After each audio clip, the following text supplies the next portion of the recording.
ito yung view dito sa loob ng AirAsia. And kung makikita nyo, ayan, and sinisip muna ako ngayon, bare face.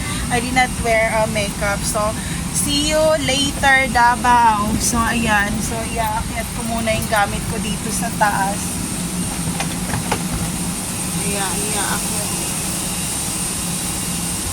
Sana hindi naman mag-trambulance ang aking laptop.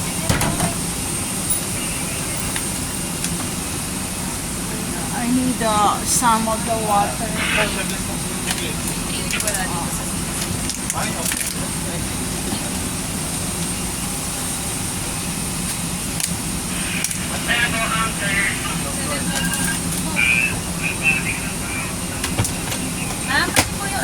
Pati yun? Okay, pati itong ano ko, iaakyat raw sa taas. So, iaakyat natin sa taas. Tingnan nyo muna ang aking outfit. Ayan.